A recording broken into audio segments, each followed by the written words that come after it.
Ang ama sa pananampalataya. Meron akong kwento, no? Ngayon itong kwento na ito, nangyari ito siguro mga a year before pandemic. And it involves Mang Bert and Willie. Si Mang Bert na mayapa na yun. Alam nyo na ang istorya niyan. Si Willie humiwalay kay Bess. Nung si Mang Bert humiwalay kay Bess, eventually sumama din kay Willie. Tapos later on, after how many years, si Mang Bert humiwalay din kay Willie. So yan ang premise ng kwento. Now, nung humiwalay na si Mang Bert kay Willie, nagkaroon sila ng back and forth na sagutan. Ngayon, isa sa sagutan na yun, ito ang claim ni Willie, siya daw ang ama ng pananampalataya ni Mang Bert. Tinutulan yun ni Mang Bert. Ito ngayon ang sabi ni Mang Bert, no? Yan yung naka-circle ng red. Yan yung sabi ni Mang Bert. So, yan ang sabi ni Mang Bert. Meron palang claim itong si Black Widow aka Willie, na si Willie daw ngayon ay ama na sa pananampalataya at tutol dyan si Mang Bert. Hindi agree si Mang Bert dyan sa pahayag na yan ni Willie. Ano ba paliwanag ni Willie dyan? Panoorin natin ha, yung paliwanag ni Willie ha. Panoorin natin. Sabi ko nga, di po ba nung nakaraan ay nagpaksa tayo na ang mangangaral na nangaral ng magandang balita sa mga tao, kung sumampalataya ka dyan, sinampalatayanan mo si Jesus Christ na ipinangaral ng mangangaral, yung mangangaral na yon ay ama mo sa pananampalataya yung kay Jesus Christ. Tama po ba? Kagaya ni Pablo, pinangaralan niya si Timoteo tungkol kay Jesus Christ. Tinawag niya si Timoteo anak sa pananampalataya. Si Tito, ganun din, tinawag niya anak sa pananampalataya. Tapos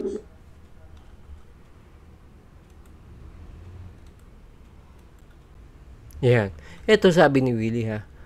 Ang mangangaral na nangaral ng magandang balita sa mga tao, kung sumampalataya ka dyan, sinampalatayanan mo si Jesus Christ na ipinangaral ng mangangaral, yung mangangaral na yun ay ama mo sa pananampalataya yun kay Jesus Christ.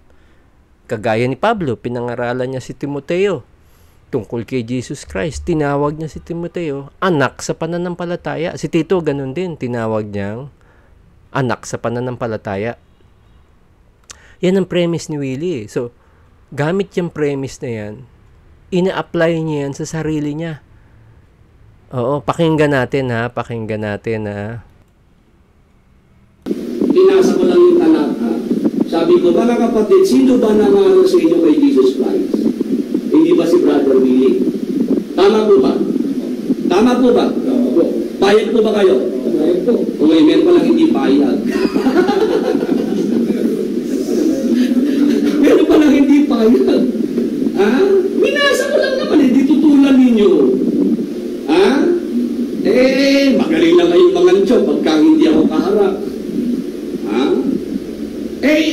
Pagka naipangaral mo ang mabuting balita ng Panginoong Jesucristo, ikaw na mangangaral, meron kang anak sa pananampalataya kay Jesus Christ. Kahit si Brother Willie, 46 anos lang.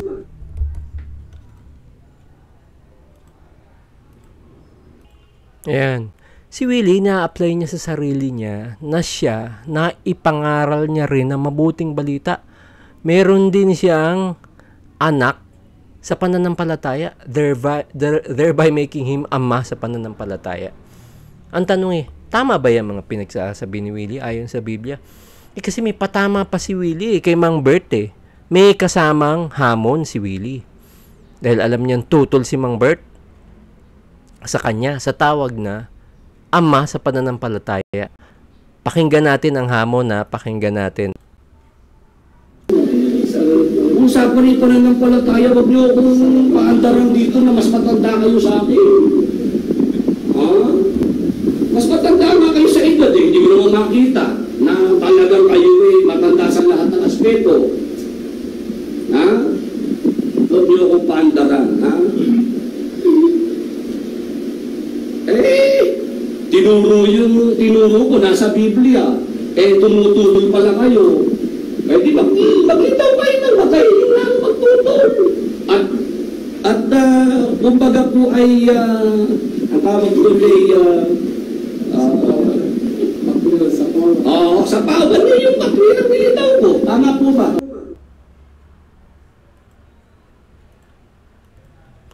Ayan. Ang sabi ni Willie, usapan ay pananampalataya. Huwag niyo akong paandaran dito na mas matanda kayo sa akin. Huwag niyo akong paandaran ha. Tumututol pala kayo. Eh di maglitaw kayo ng batayan niyo ng pagtutol at sapawan niyo yung katwirang nilitaw ko.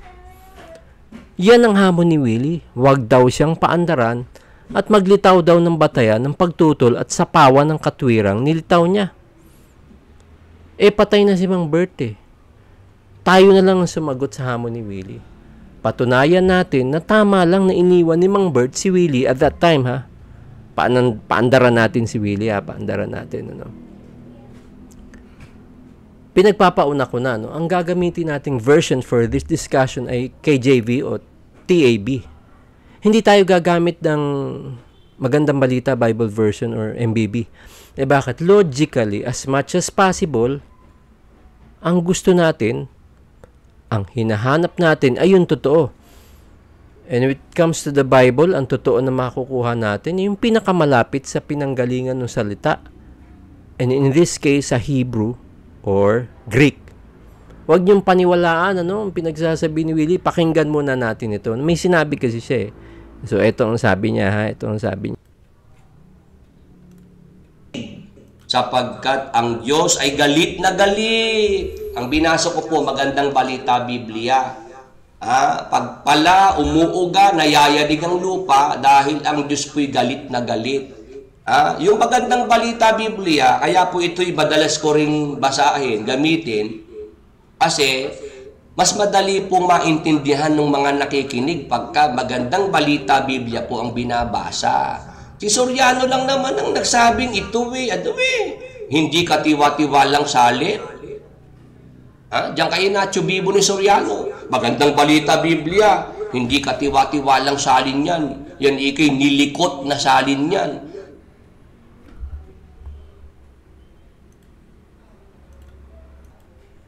Ayan ang sabi ni Willie.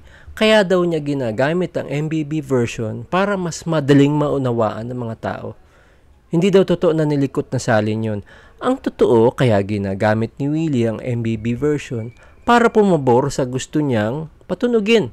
Dahil yung gusto niyang patunugin, hindi niya mababasa sa KJV. Kaya sa MBB siya nagpupunta. E di i-test natin kung sino sa KJV at MBB ang mas malapit sa Greek version. At kung sino ang mas malapit sa Greek, that version we can say is much more accurate kaysa dun sa hindi malapit sa Greek version. So, i-test natin. Basahin natin itong talatang ito. Sa MBB version ito, ha. Ito yung ginagamit niya. Unang Korinto 4, 14-15. Magandang Balita Biblia, no? Ito'y isinusulat ko, hindi upang hiyain kayo, kundi upang pangaralan bilang minamahal kong mga anak. Kahit magkaroon pa kayo ng napakaraming tagapagturo sa pamumuhay Kristiyano, iisa lamang ang inyong Ama, sapagkat kayo'y naging mga anak ko sa pananampalataya kay Kristo Jesus sa pamamagitan ng magandang balitang ipinangaral ko sa inyo. Ngayon, basahin naman natin sa TAB. Ayan, 4:14-15 ng 1 Corinthians. Hindi ko isinusulat ang mga bagay na ito upang kayo'y hiyain, kundi upang paalalahanan kayong tulad sa aking mga minamahal na anak.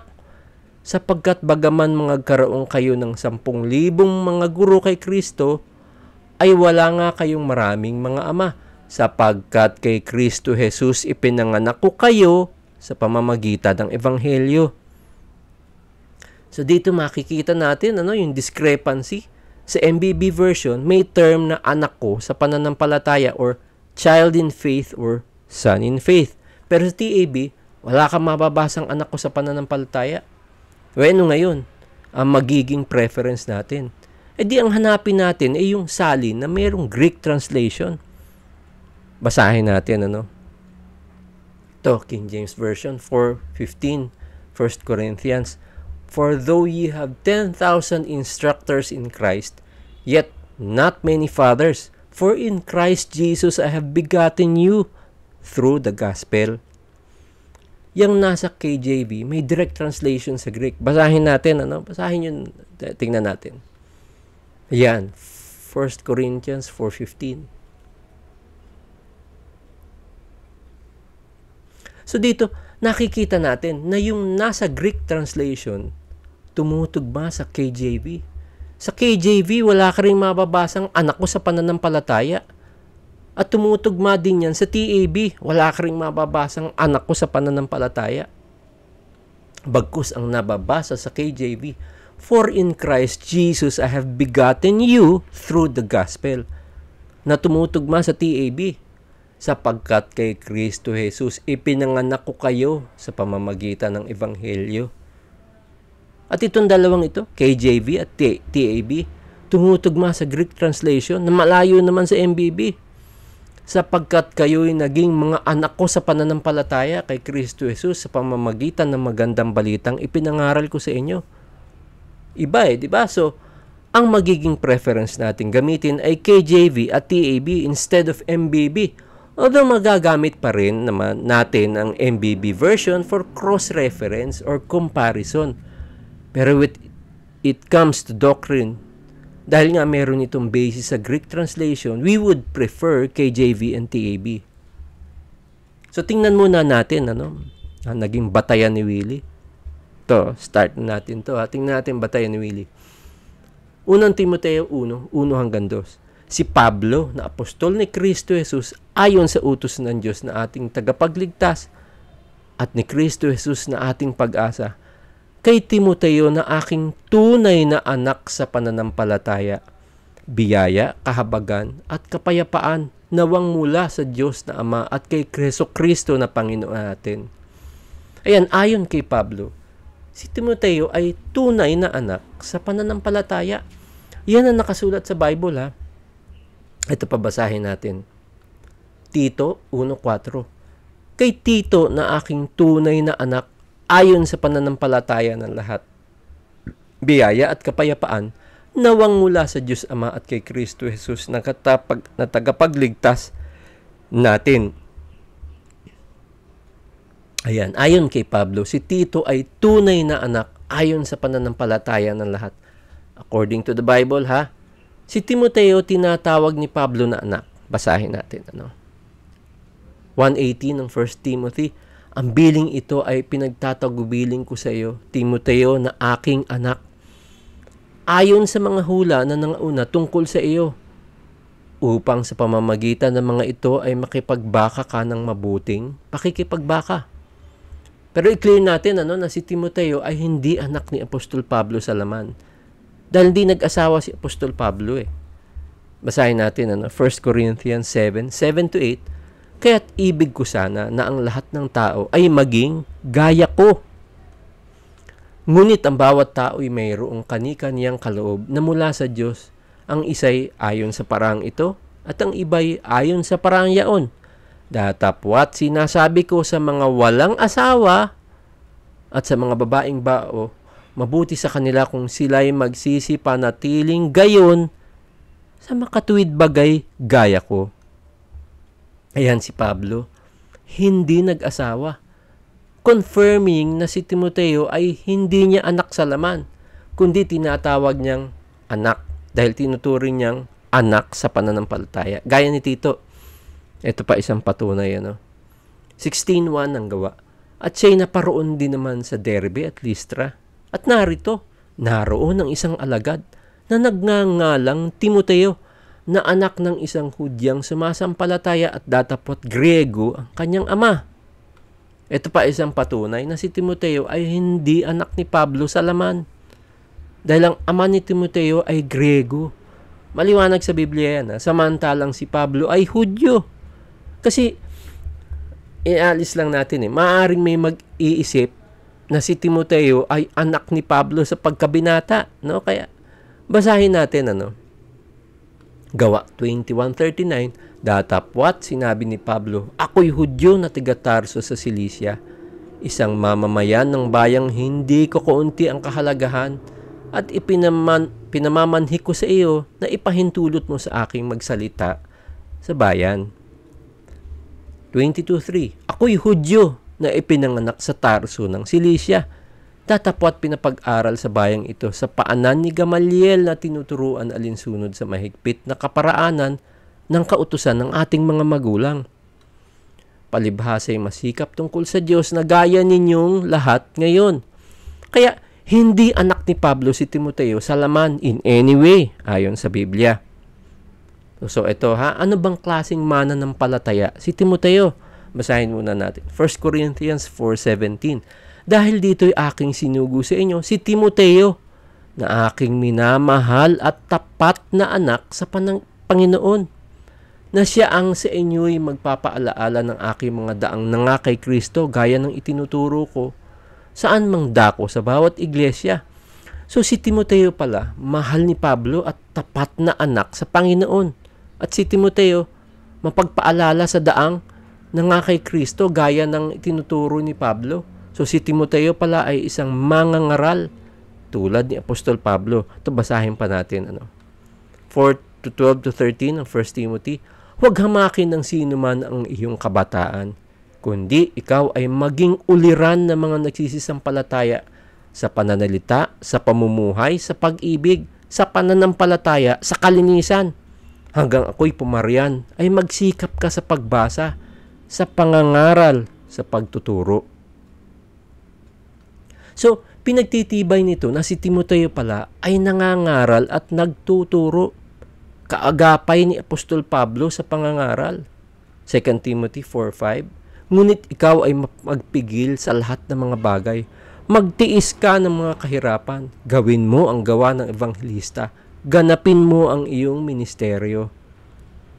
Sa 1 Timothy 1:3, kung paanong ipinamanhi ko sa iyo na ikaw ay matira sa Efeso nang pumaparoon ako sa Macedonia upang maipagbilin mo sa ilang tao na huwag magsipagturo ng ibang aral. So ito pa lang si Timoteo, gumagawa ng isang ebanghelista na pagkakatiwalaan ni Pablo, na pagbibilinan ni Pablo para pagbilinan ang mga kapatid. Ay si Tito, anong klaseng mananampalataya ba si Tito? Basahin natin sa 2:1 ng Tito. Ngunit magsalita ka ng mga bagay na nauukol sa aral na magaling. So sa 1:5, dahil dito'y iniwang kita sa Kreta upang husayin mo ang mga bagay na nagkukulang at maghalal na mga matanda sa bawat bayan na gaya ng ipinagbiling ko sa iyo. Sa 3:10, ang taong may maling pananampalataya pagkatapos ng una at ikalawang pagsaway ay itakwil mo. So si Tito, ayon sa Biblia nagsasalita ng mga bagay na nauukol sa aral na magaling. Ito pa lang si Tito, nangangaral din, binigyan siya ng authority ni Pablo na husayin ang mga bagay na nagkukulang at maghalal na mga matanda sa bawat bayan. So si Tito, hindi ordinary member sa church. May responsibilities siya sa loob ng iglesia tulad ni Timothy, ni Timoteo. Ito, basahin pa natin, 2 Corinthians 8:16-17. Datapwat, salamat sa Diyos na naglalagay sa puso ni Tito niyaong masikap na pag-iingat sa inyo, sapagkat tunay na tinatanggap niyang aming pamanhik. Ngunit palibhasa'y lubha siyang masikap, ay napariyan sa inyo sa kanyang sariling kalooban. 2 Corinthians 8:23, kung may magsiyasat tungkol kay Tito, siya'y aking kasama at kamanggagawa sa pagpapagal sa inyo o sa aming mga kapatid at sila'y mga sugo ng mga iglesia at kaluwalhatian ni Kristo. So si Tito pala, ayon sa Biblia, ay lubhang masikap at kamanggagawa ni Pablo sa pagpapagal sa mga tao o sa mga kapatid sa loob ng iglesia. So let us have that in mind, Kay Timoteo at Tito, alam na natin ang sinasabi ng Biblia sa kanila. Sila ay mga masikap at mapagpagal at mapagkakatiwalaan at maaasahan ni Apostol Pablo sa loob ng iglesia. At sila'y nangangaral at nagtuturo din ayon sa mga nabasa natin sa Biblia. Mga kamanggagawa ni Apostol Pablo sa gawain at sa iglesia. Ngayon, balikan natin, May sinabi si Willie, balikan natin. Ito yung sabi niya, verbatim. Ang mangangaral na nangaral ng magandang balita sa mga tao, kung sumampalataya ka dyan, sinampalatayanan mo si Jesus Christ na ipinangaral ng mangangaral. Yung mangangaral na yun ay ama mo sa pananampalataya yun kay Jesus Christ. Kagaya ni Pablo, pinangaralan niya si Timoteo tungkol kay Jesus Christ. Tinawag niya si Timoteo na anak sa pananampalataya. Si Tito, ganun din. Tinawag niyang anak sa pananampalataya. Yan ang batayan ni Willie, kaya daw tinawag ni Pablo na anak sa pananampalataya si Timoteo dahil pinangaralan ni Pablo si Timoteo at sinampalatayanan ni Timoteo ang Jesus Christ na ipinangaral ni Pablo. Yan ang premise ni Willie. Tama ba si Willie sa premise niya? Ayon sa Biblia. Mali. Mali naman si Willie dyan. Bakit? Dahil si Timoteo ay mananampalataya na bago pa man na pangaralan ni Apostol Pablo. Ayon sa Biblia. Basahin natin ito. Basahin natin. Gawa 16, 1-3. At siya'y naparoon din naman sa Derbe at sa Listra. At naroon ang isang alagad na nagngangalang Timoteo, na anak ng isang Hudyang sumasampalataya. Datapot Grego ang kanyang ama. Siya may mabuting patutuo ng mga kapatid na nanga sa Listra at Iconio. Iniibig ni Pablo na sumama siya sa kanya at kanyang kinuha siya at tinuli dahil sa mga Hudyo na nanga sa mga dakong yaon, sapagkat nalalaman na lahat na ang kanyang amay Grego. So ayan, nung si Pablo naparoon din naman sa Derbe at sa Listra at naroon ang isang alagad na nagngangalang Timoteo. At this time, magkakatagpo pa lang si Pablo at Timoteo sa Listra. Kung magkakatagpo pa lang sila, it follows na hindi pa napapangaralan ni Pablo si Timoteo.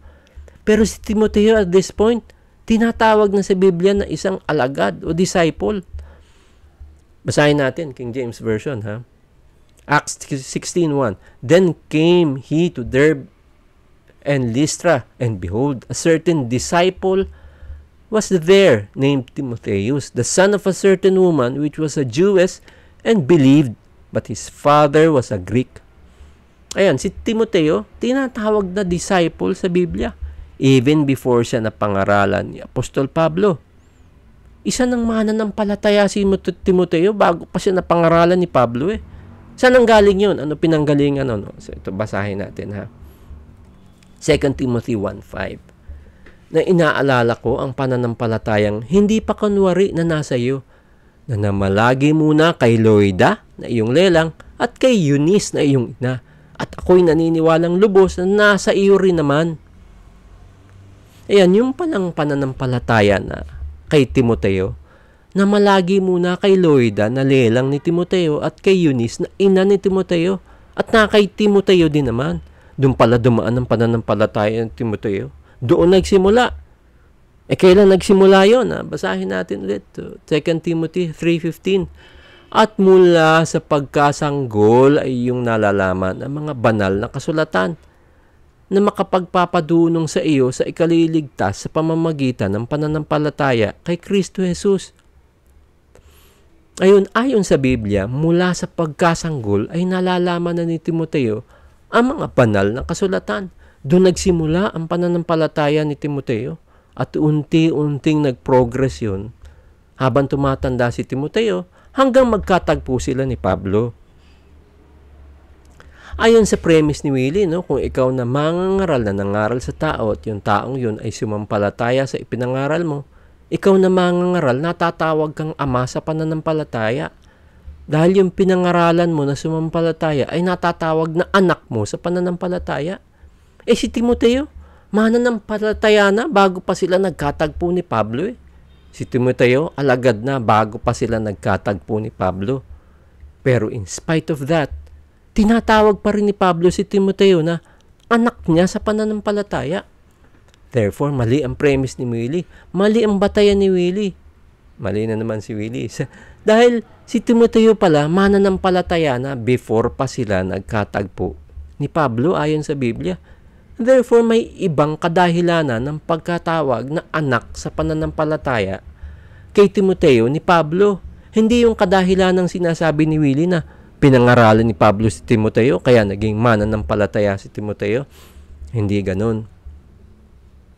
Ngayon, Maaaring may magsabi, yung pagiging mananampalataya ni Timoteo, pananampalatayang Hudyo yun eh. Tama ba yun sa Biblia? Mali. Patunayan ulit natin. Basahin ulit natin. Basahin natin. At siya'y naparoon din naman sa Derbe at sa Listra. At naroon ng isang alagad na nagngangalang Timoteo, na anak ng isang Hudyang sumasampalataya datapot Grego ang kanyang ama. Siya'y may mabuting patutuo ng mga kapatid na nanga sa Listra at Iconio. Ayan, ayon sa Biblia, si Timoteo ay isang alagad o disciple at ang mga kapatid na nanga sa Listra at Iconio ay may mabuting patutuo tungkol kay Timoteo. Tinuturing na nilang kapatid si Timoteo. Kaya sila may mabuting patutuo tungkol kay Timoteo. Ngayon, it begs the question kung hindi ba tayo ng premise ni Willie na kaya natatawag na anak mo sa pananampalataya ang isang tao dahil ikaw na mangangaral, inaralan mo yung tao na yun at sinampalatayanan yung aral na inaral mo. Anong batayan? Kaya tinatawag ni Apostol Pablo na anak niya sa pananampalataya si Timoteo ayon sa Biblia. Basahin ulit natin ito, ha? I-trace natin, ha? Alam natin na ang tawag ni Apostol Pablo kay Timoteo ay anak. 1:18 ng 1 Timothy. Ang biling ito ay pinagtatagubiling ko sa iyo, Timoteo, na aking anak, ayon sa mga hula na nangauna tungkol sa iyo, upang sa pamamagitan ng mga ito ay makipagbaka ka ng mabuting pakikipagbaka. Ayan, anak ang tawag ni Pablo kay Timoteo, ayon sa Biblia. Anong klasing anak? 1 Timothy 1:2. Kay Timoteo na aking tunay na anak sa pananampalataya, biyaya, kahabagan at kapayapaan nawang mula sa Diyos na Ama at kay Jesucristo na Panginoon natin. Yan ang tawag ni Pablo kay Timoteo, tunay na anak sa pananampalataya. So para kay Pablo, ayan ang turing niya kay Timoteo.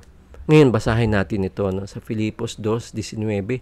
Datapwat inaasahan ko sa Panginoong Jesus na suguing madali sa inyo si Timoteo, upang ako naman ay mapanatag pagkaalam ko ng inyong kalagayan. Ayan dito sa Filipos, nagsasalita si Pablo tungkol kay Timoteo. Yan ang konteksto niya na pinapasugo si Timoteo. Ano ngayon ang sabi ni Pablo ukol kay Timoteo ayon sa Biblia?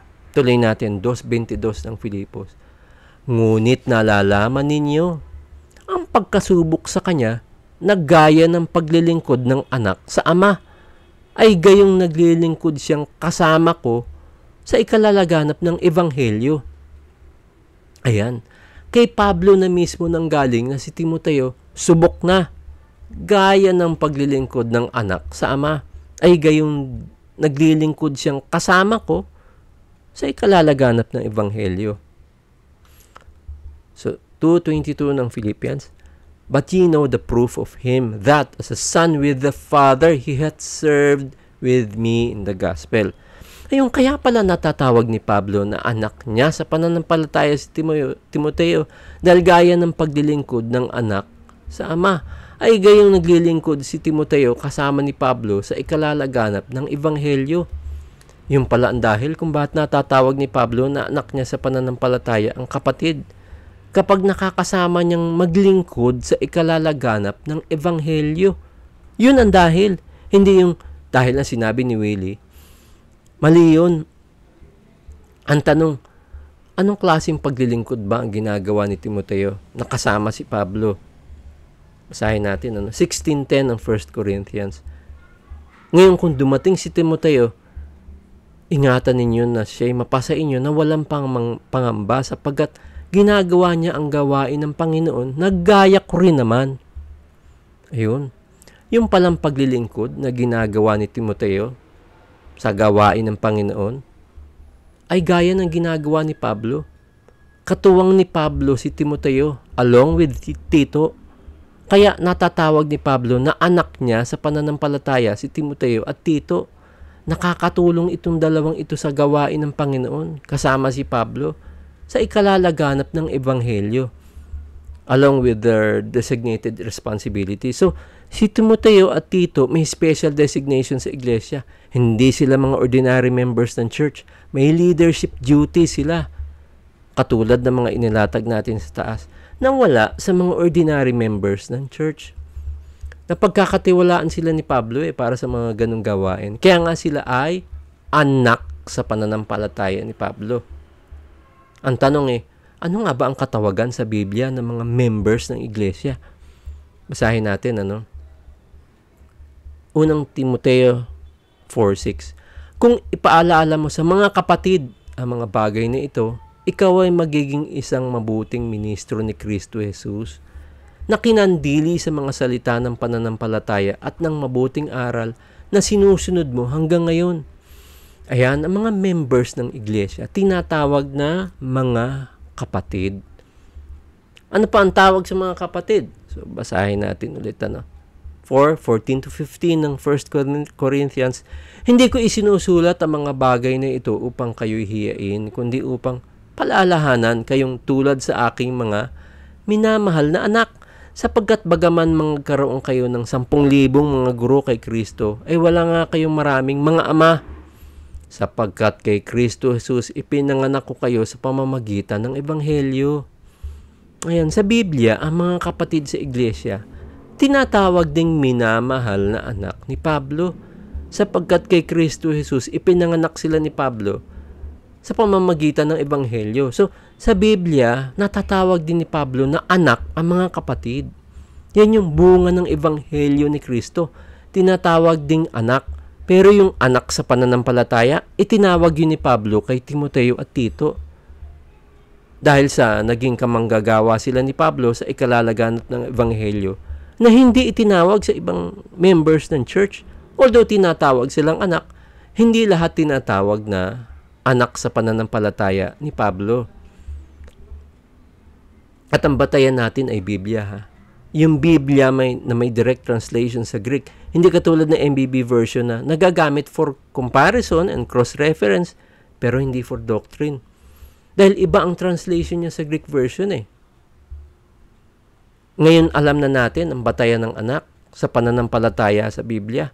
Ito ang tanong, tama ba na hindi tanggapin ni Mang Bert na si Willie ay kanyang ama sa pananampalataya? Ang sagot, tama na hindi tanggapin ni Mang Bert si Willie bilang kanyang ama sa pananampalataya. Bakit? Dahil kung tatanggapin ni Mang Bert si Willie bilang ama sa pananampalataya, tinatanggap na rin ni Mang Bert na siya ay anak sa pananampalataya ni Willie. Wala namang claim si Mang Bert na yung gawain ni Willie, gawain niya din Hindi naman nangangaral si Mang Bert ng katulad ng preaching ni Willie. Si Timoteo at Tito, ginagawa nila yung gawain ni Pablo at isa na doon ang pangangaral. Basahin ulit natin, 16:10 ng 1 Corinthians. Ngayon, kung dumating si Timoteo, ingatan ninyo na siya'y mapasa inyo na walang pangamba, sapagkat ginagawa niya ang gawain ng Panginoon na gaya ko rin naman. So settled na yan Alam na natin yan. Ngayon dito naman tayo sa topic na ito. Basahin muna natin. Ito yung medyo controversial na topic. Ito basahin natin basahin natin. Mateo 23:9. At huwag ninyong tawaging inyong ama ang sinumang tao sa lupa, sapagkat iisa ang inyong ama, sa makatuwid bagay siya na nasa langit. Ayan, si Kristo ang nagsalita dyan sa talata. Utos yan, huwag ninyong tawaging inyong ama ang sinuman tao sa lupa. Actually, hindi lang yung katagang ama ang pinagbabawal Tawag. Basahin ba natin 23:8. Datapwat kayo'y huwag patawag na rabi, sapagkat iisa ang inyong guro, at kayong lahat ay magkakapatid. Ngayon ang sabi, huwag patawag na rabi, sapagkat iisa ang inyong guro, at kayong lahat ay magkakapatid. Tuloy natin, 23:10. Ni huwag kayong patawag na mga Panginoon, sapagkat iisa ang inyong Panginoon sa makatuwid bagay ang Kristo. So ang sabi, huwag patawag na Panginoon, sapagkat iisa ang inyong Panginoon sa makatuwid bagay ang Kristo. So, huwag patawag ng Ama, ng Rabi, ng Panginoon. Bakit kaya? Basahin natin. Tataas lang natin ang basa. Makikita natin ng reason. So, Matthew 23, sunod-sunod sa 1 tayo. Na magkagayoy nagsalita si Jesus sa mga karamihan sa kanyang mga alagad, nang nagsasabi, nagsisiupo ang mga eskriba at mga fariseo sa luklukan ni Moises. Lahat ng mga bagay na sa inyo'y kanilang ipag-utos, ay gawin ninyo at ganapin. Datapwat huwag kayong magsigawa ng alinsunod sa kanilang mga gawa, sapagkat kanilang sinasabi at hindi ginagawa. Oo, sila'y nangagbibigkis ng mabibigat na pasan at mahihirap na dalhin at ipinapapasan nila sa mga balikat na mga tao. Datapwat ayaw man lang nilang kilusin ang kanilang daliri. Datapwat ginagawa nila ang lahat ng kanilang mga gawa upang makita ng mga tao, sapagkat nagpapalapad sila ng kanilang mga pilakterya at nagpapalapad ng mga laylayan ng kanilang mga damit, at iniibig ang mga pangulong dako sa mga pigingan at ang mga pangulong luklukan sa mga sinagoga at pagpugayan sa mga pamilihan, at ang sila'y tawagin ng mga tao Rabi. So ayan pala ang dahilan, kanilang sinasabi at hindi ginagawa. So iba pala yung sinasabi ng mga eskriba at fariseo sa ginagawa nila. Ginagawa nila ang lahat ng kanilang mga gawa upang makita ng mga tao. So mga eskriba at fariseo, sa madaling salita, mga pakitang tao, mga hypocrites. No, katunayan, ituloy natin. Ano bang naging conclusion ni Kristo? Ano naging conclusion? No? Doon din, 23:13. Tapos, sunod-sunod pa nga yun eh. So, eto na 13 na lang. Datapwat sa aba ninyo, mga eskriba at mga fariseo, mga mapagpaimbabaw, sapagkat sinasarahan nyo ang kaharian ng langit laban sa mga tao, sapagkat kayo'y hindi nagsisipasok, at ang nagsisipasok man ay ayaw nyong bayaang mga kapasok. Ayun, yun ang conclusion. Datapwat sa aba ninyo, mga eskriba at mga fariseo, mga mapagpaimbabaw. Si Kristo na nagsabi niyan. So, yung pagbabawal ng pagtawag ng Ama, hindi yung bawal dahil tinawag mo lang Ama ang isang tao. Bawal yun dahil doon sa intention na nakapaloob doon sa pagtawag ng Ama. Ito kasi ang context niyan. Dahil nga mga mapagpaimbabaw ang mga eskriba at mga fariseo, nagpapatawag sila ng Ama dahil gusto nilang itaas ang sarili nila, gusto nilang iangat ang sarili nila to the point na nakikilevel na sila sa Diyos Ama. At yung pagiging mga mapagmataas, hindi yan exclusive sa mga eskriba at mga fariseo. Hindi yan exclusive sa isang gender o isang lahi. Dahil kahit sino pwede magmataas eh. Diyan natin i-establish ang premise. Ito premise. Ang pagkakatawag ng Ama sa mga eskriba at mga fariseo ay para itaas nila ang kanilang sarili, na yung katawagang para sa Diyos Ama, itatawag pa sa kanila. Dahil nga mga mapagpaimbabaw sila at tinataas ang mga sarili nila, na kung paano ang Diyos Ama imataas, ganun din sila. Yan ang premise niyan. Hindi lang dahil sa pagtawag ng Ama, yung nakapaloob doon sa pagtawag ng Ama ang may bigat. Yung premise na yan ang gagawin nating pamantayan. Kasi ano ba ang point nitong lahat? Ano ito? Ang point nito, ano bang aral na makukuha natin sa mga talatang ito para magamit natin ngayon sa panahon natin, dahil hindi nga ito exclusive sa mga eskriba at mga fariseo eh. Hindi lang sa kanila.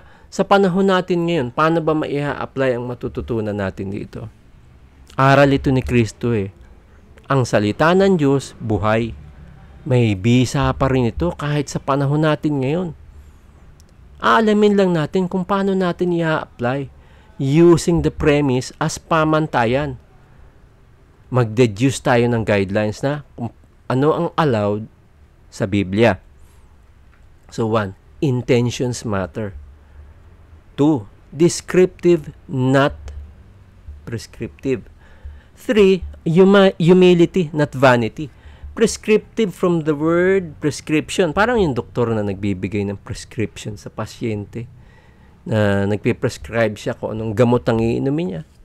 At yung descriptive naman from description o paglalarawan. So, paano natin gagawing guideline yan? Paano? Balikan natin yung kay Timoteo at Paul, 1 Timothy 1:2. Kay Timoteo na aking tunay na anak sa pananampalataya, biyaya, kahabagan at kapayapaan nawang mula sa Diyos na Ama at kay Hesukristo na Panginoon natin. Ayan, ang tawag ni Pablo kay Timoteo, tunay na anak sa pananampalataya. So, para kay Pablo, yan ang turing niya kay Timoteo. Bakit? Sa Philippians 2:22, ngunit nalalaman ninyo ang pagkasubok sa kanya na gaya ng paglilingkod ng anak sa ama, ay gayong naglilingkod siyang kasama ko sa ikalalaganap ng Ebanghelyo. Ayun, yung pagiging mag-ama pala nila dahil sa paglilingkod ni Timoteo kay Pablo na parang paglilingkod ng anak sa ama. May analogy with Timoteo as anak and Pablo as ama. So yan ang pagiging mag-ama ni Pablo at Timoteo. Isinalalarawan ni Paul as descriptive. Dinidescribe ni Paul yung relationship niya kay Timoteo as tulad ng isang mag-ama. Pero hindi prescriptive. Hindi inuutosan ni Paul si Timoteo na tawagin siyang ama ni Timoteo. Walang ganon. So, descriptive, not prescriptive. Wala kang mababasa sa Biblia na Father Paul o Amang Pablo. Wala nun. Hindi nagpapatawag si Pablo ng ganon kasi nga descriptive, not prescriptive. So, ito, no? 1 Corinthians 4:14-15, hindi ko isinusulat ang mga bagay na ito upang kayo'y hiyain, kundi upang paalalahanan kayong tulad sa aking mga minamahal na anak. Sapagkat bagaman mangagkaroon kayo ng mga 10,000 mga guro kay Kristo, ay wala nga kayong maraming mga ama. Sapagkat kay Kristo Jesus, ipinanganak ko kayo sa pamamagitan ng Ebanghelyo. So dito, classic example ng descriptive, not prescriptive.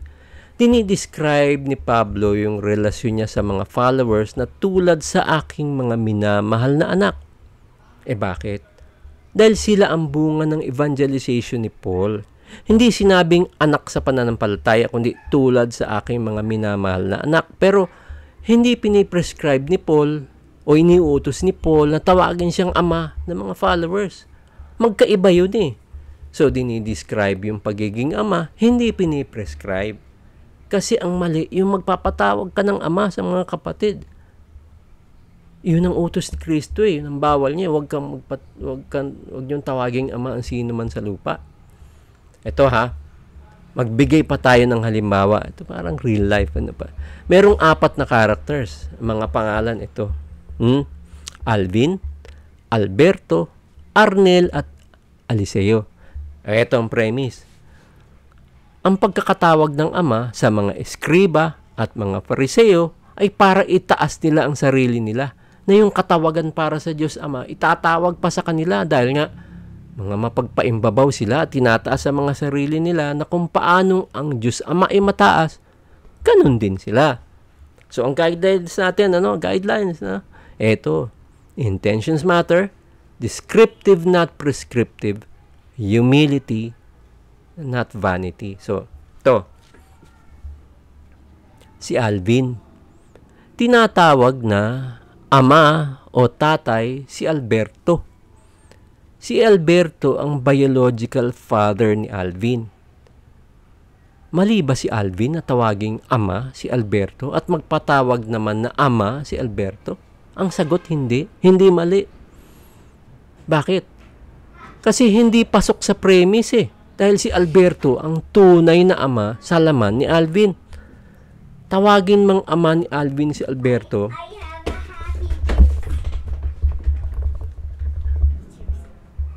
alam nating si Alberto, hindi niya itataas ang kanyang sarili. Dahil talaga namang anak niya si Alvin eh. Hindi siya nagpapatawag na ama kay Alvin para makipantay sa Diyos. Malayo sa context eh. Hindi yun ang ipinagbabawal ni Kristo. Hindi mo lang tinitingnan yung pagkakatawag ng ama sa isang tao, ang tinitingnan mo yung intentions behind dun sa pagkatawag ng ama sa isang tao. Kaya nga intentions matter. Dahil sa mga eskriba at mga fariseo, nagpapatawag sila ng ama para itaas ang kanilang mga sarili. In the case of Alvin and Alberto, that is not the case. So, hindi kasama sa mga ipinagbabawal ni Kristo na tawaging ama ni Alvin ang kanyang tatay na si Alberto. Kasi malayo yun sa context ng mga scribes and Pharisees. So, hindi yun. Pasok yun. Ngayon, si Arnel naman. Kinausap si Alvin. Ang sabi ni Arnel, alam mo, Brad Alvin, tinuturing na rin kitang parang anak. Dahil sa naging mas matibay ka sa pananampalataya kay Kristo, dahil sa mga na-share kong ebanghelyo ni Kristo sa iyo. Ang tanong doon sa case ni Arnel at Alvin, pinagbabawal ba yan ni Kristo? Ang sagot, hindi.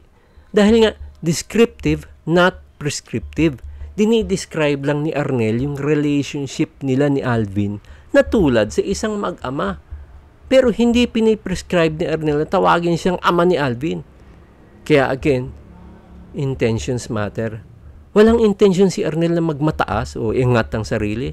Ginagamit lang ni Arnel ang analogy ng mag-ama sa relationship nila ni Alvin. As an example, hindi to show superiority to Alvin. Walang ganun. Ngayon, dito naman tayo sa sa case ni Alvin at Eliseo. Si Alvin at Eliseo, walang blood relations. Ang relation lang nilang dalawa, si Eliseo ang mangangaral ni Alvin. Ang tanong, pwede bang tawaging ama ni Alvin si Eliseo? Again, intentions matter. Kaya lang, the problem with intentions ay intentions are not permanent.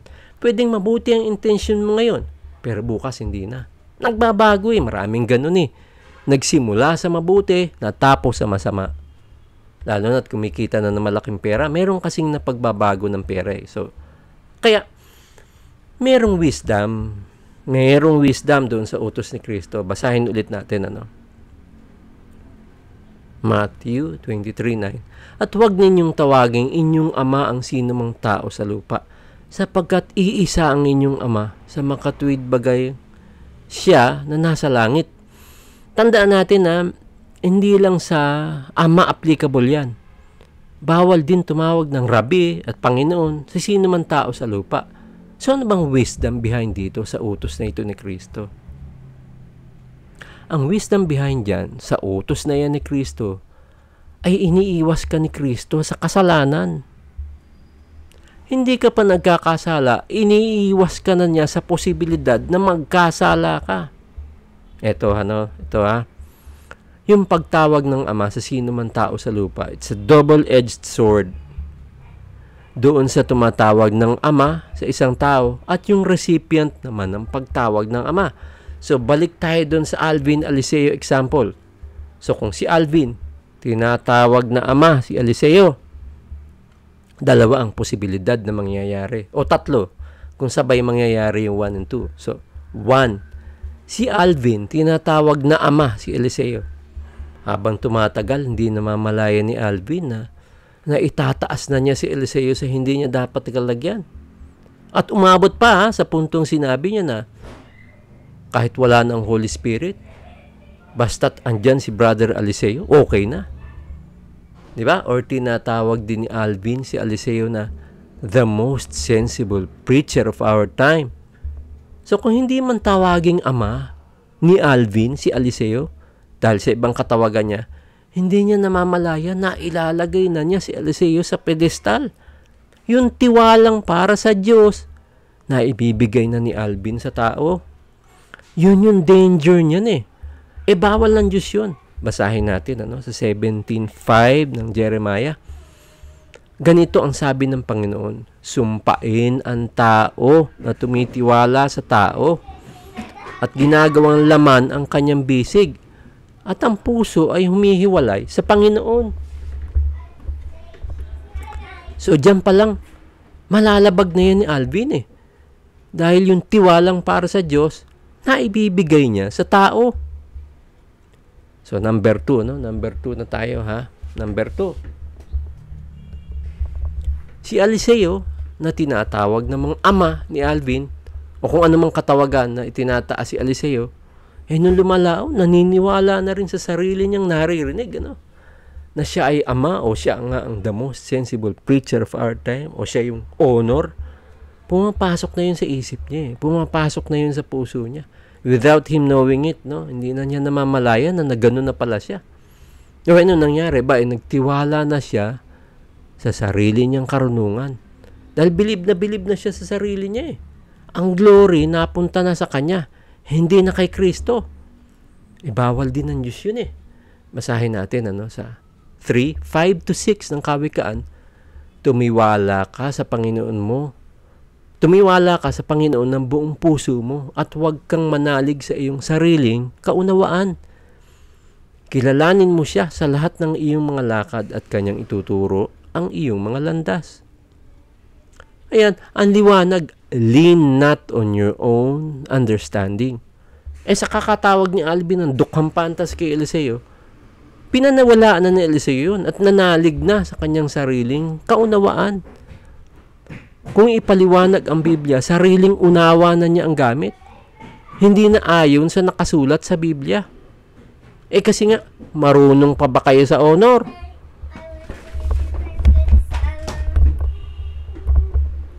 O kaya, sasabihin mo naman na siya ang makabagong Pablo o ang makabagong Timoteo.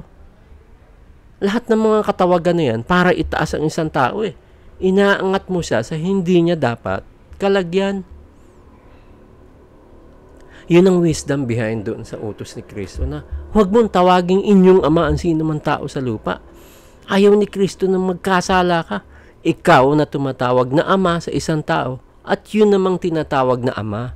Pareho kayong pwedeng magkasala Kaya ang utos na yun ni Kristo, nipping the bud yun.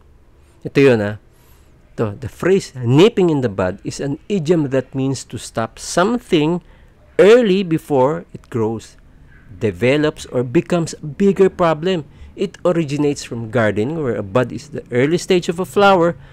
By literally nipping or pinching the bud, a gardener prevents the flower from blooming.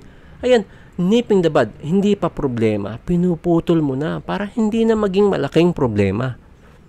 Nakikita ni Kristo yan Yung hindi mo nakikita, nakikita niya. Kaya iniiwas ka na niya doon bago pa mangyari, bago ka pa magkasala.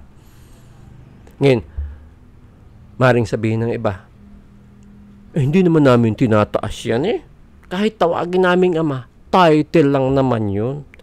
Wala naman kaming tinuturo na yan ipantay namin sa amang Diyos. Pwedeng totoo. For you. Paano yung ibang tao?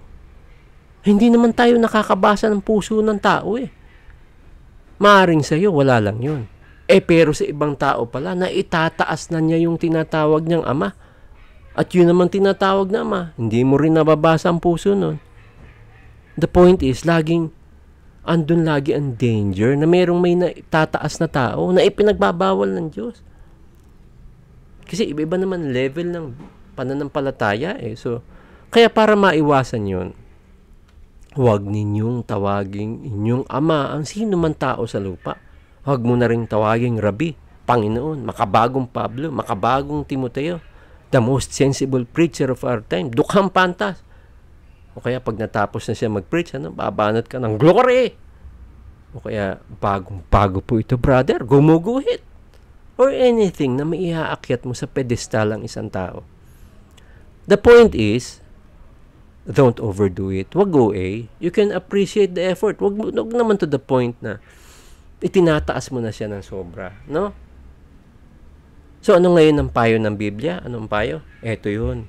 Yung pangatlong guideline. Kasi nga, intentions matter. Descriptive, not prescriptive. Ang pangatlo, humility, not vanity. No? Saan sa Biblia? Basahin natin. Doon din, within the context. Ito Matthew 23:11-12. Datapwat, ang pinakadakila sa inyo ay maging lingkod ninyo. At sino mang nagmamataas ay mabababa at sino mang nagpapakababa ay matataas. Ayan ang liwanag. Ito, ulitin natin. 23:12. Ang sino mang nagmamataas, vanity yun, ay mabababa at sino mang nagpapakababa, humility yun, ay matataas. So, vanity, humility, not vanity. So, anong vanity? Vanity, in its most common sense, refers to excessive pride in or admiration of one's own appearance, achievements, or qualities. It often implies self-centeredness and an overinflated sense of importance. Yun yung tinataas yung sarili niya. Mataas yung tingin sa sarili. Yun ang vanity ay humility. Kabaligtaran naman nun. So, humility is the quality of being humble, which involves having a modest view of one's importance and recognizing one's dependence on God or others. It is the opposite of pride or arrogance. In a biblical context, humility reflects submission to God's authority, prioritizing others above oneself, and living with a spirit of gratitude and reverence. So, humility, not vanity. Ang gusto ng Diyos, nagpapakababa ka, hindi ka nagmamataas. Ganito, no? Ang kalooban ng Diyos, ikaw, magpakumbaba. Kaya lang, hindi lang naman sa iyo inutos yun Utos din yun sa kapwa mo. So, ikaw, sinusunod mo man yun, nagpapakumbaba ka. Isipin mo rin ang kapwa mo. Ikaw na nagpapakumbaba, huwag ka naman maging instrumento na maging mapagmataas yung kapwa mo. Sa paanong paraan? Huwag kang puri ng puri. Yung bang tinataas mo na sa pedestal, huwag ganon. Kasi ang tendency nga, matukso siya, maging mapagmataas. Ayaw ng Diyos yun Minsan, unintentionally, nagagawa mo yun. So, be aware of it. At least, alam mo, di ba? Ang nais ng Diyos, yung nagpapakababa, pero hindi yung fake na humility o yung humbragging, o yung fake na nagpapaka-humble, pero ang totoo nagyayabang. Hindi kasama yon. Dapat yung tunay na authentic o sincere na humility. Kasi nga, kung tunay ang humility mo, na payo ng Biblia, hindi ka papatawag na ama. Kasi baka maitaas ka at hindi ka rin papayag na itinataas ka. Kasi nga, baka ikaw sa sarili mo, maniwala ka na din Kaya nga ito, ang sabi ng Biblia, James 4:6, ngunit siya'y nagbibigay ng lalong biyaya. Kaya't sinasabi ng kasulatan, ang Diyos ay sumasalangsang sa mga palalo, datapwat nagbibigay ng biyaya sa mga mapagpakumbaba. So ayaw talaga ng Diyos sa mga palalo. Ang gusto niya mapagpakumbaba. Kaya ang payo ng Diyos sa Filipos 2:3, na huwag ninyong gawin ang anuman sa pamamagitan ng pagkakakampi-kampi o sa pamamagitan ng pagpapalalo, kundi sa kababaan ng pag-iisip na ipalagay ng bawat isang iba na lalong mabuti kaysa kanyang sarili. Yun ang advice ng Biblia para mapagpakumbaba ka. Yung kababaan ng pag-iisip na ipalagay ng bawat isa ang iba na lalong mabuti kaysa kanyang sarili. Kasi kapag yan ang nasa isip mo, hindi ka magmamataas hindi ka magpapalalo. Masusunod mong utos ng Diyos, hindi ka magkakasala. Di ba? So in other words, ang pwede mo lang tawaging ama yung ama mo sa laman o yung tinuturing mong ama mo sa laman. So yung father mo o stepfather mo, pwede mong ihalin tulad ang relasyon mo sa isang tao bilang mag-ama. Pero huwag mong tatawaging ama, huwag kang papatawag ng ama. Kasi yung mga characters, yung mga characters sa Bible na sila Paul at si Abraham at iba pa, wala tayong duda Mga sa Diyos talaga sila. Mga followers talaga ng Diyos yan. Kaya hindi natin kinu-question ang intentions nila. Kasi napatunayan na natin wala sa kanilang intensyon na maging mapagmataas o makipantay sa Diyos. Kaya nga intentions matter. Subok na natin yung mga yan yung mga tao sa Bible.